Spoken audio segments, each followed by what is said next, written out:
going on, YouTube? We are back with another video, and this is the start of the little vacation series that I went on. I wasn't even on vacation for real. I was really just out of town to go visit my granddad in Atlanta, and then I was in North Carolina with my dad and brother for something else.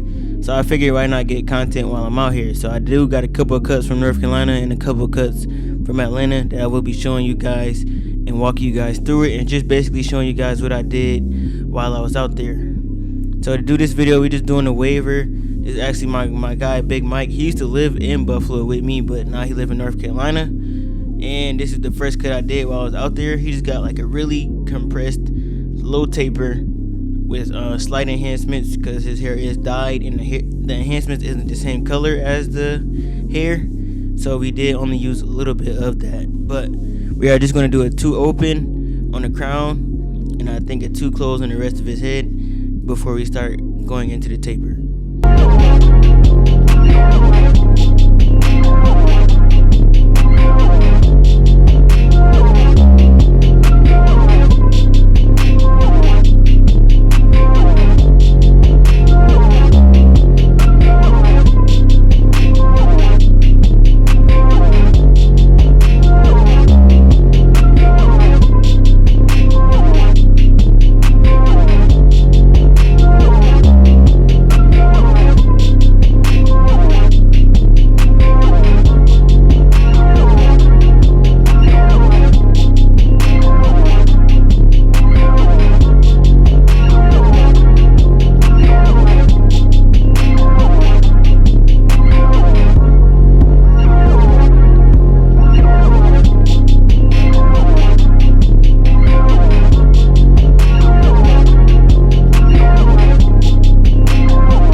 Now that we cut the hair down, we're about to work our way into this taper. You guys know I do the same exact steps on every single cut. That's how you get faster at cutting hair. Just repeating the same steps over and over again until you master those steps, and it becomes faster over time because you're doing the same thing. So what I'm going to do is, to keep this taper as low as possible, I'm just going to use my 1 guard and my my lever open and my 0 guard. Those are the only 2 I'm going to use. When I'm setting this first guideline, the guideline is going to start off thinner towards the vertical bar area and slightly get larger back towards the ear. That's how I keep my tapers as low as possible when I'm doing these high tapers. And usually I only do these tapers on wavers just to keep the taper out of the waves, but they do not want the C cup. So this is usually what I would go for. They don't want the C cup and they don't want the taper to be into the waves. Then I'm going to use my 0 guard open, and then I'm going to close it and just blend it in like that. You know, just use your corners, take your time. That way the blend doesn't go too high and it doesn't become, you know, non-gradient.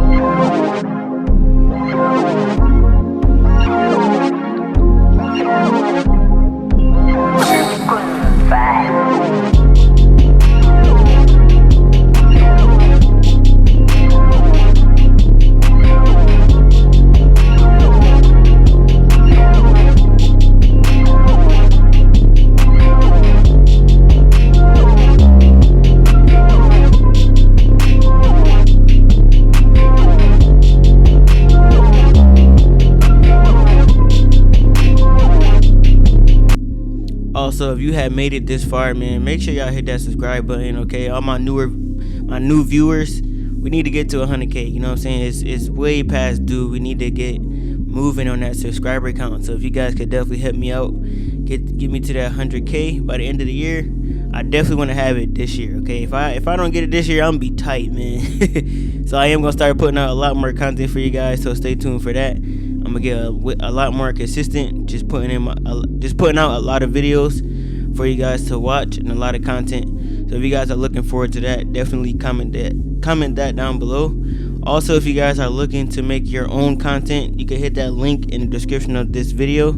It's the top link, and I basically have 2 in-depth videos explaining to you guys everything I know about how to make content, how to edit it, what to post, where to get your hashtags from, and everything else, man. So if you guys are looking forward to, having a following and reaping the benefits of having a following, definitely hit that link, and I'll show you guys everything I know when it comes to creating content.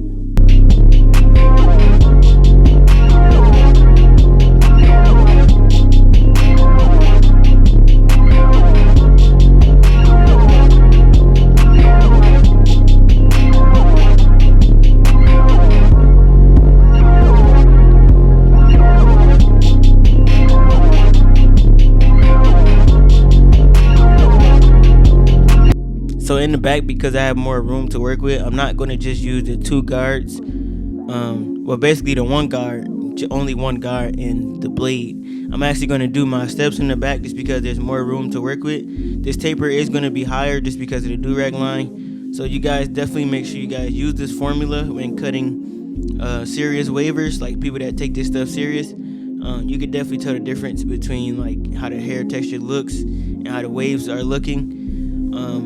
But yeah, so I'm going to take this taper a little bit higher than usual just because it'll help my client deal with that do-rag line.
Now getting into the lineup, every area of the lineup that I do, I always lower it 0.5 size lower than the rest. So I use the 2 closed on it, which means I use the 1 open on the lineup areas just to help it get crispy. And when the hair grows, the lineup areas won't grow as fast.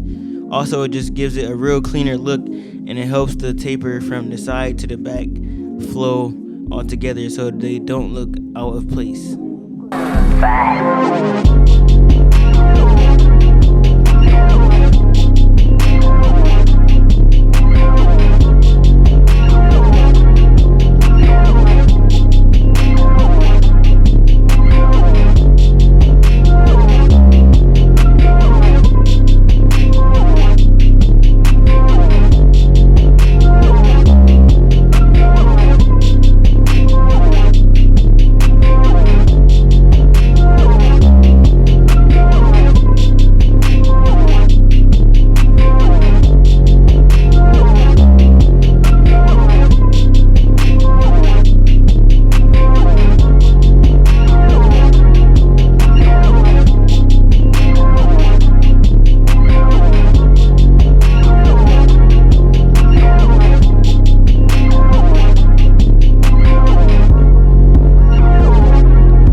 People always ask me how I get my hairline super crispy. It's really not that many steps, okay? You guys just have to make sure that your client's skin is clean as possible and also dry as possible. And then you need some hitters, like your trimmers have to hit, not like cut through the skin, but to be sharp enough to where when you touch it, it makes that ash line. Then you use enhancements, then you use the razor. You don't necessarily need enhancements, but it does add to the crispiness. It does add to that fake look if your client wants that. Now, me personally, most of my clients that I do take care of, they do like that fake look to where it looks like super crispy. But I do have some that just like it natural. I do those crispy as well, just not as crispy because the enhancements just add to the darker areas. So after doing that, you just want to tap lightly and not push it back unless you absolutely have to. But without that, you guys can see that ash line is popping up, and then we're going to use enhancements and clean everything up with the razor, and you'll see how crispy it looks at the end of the cut.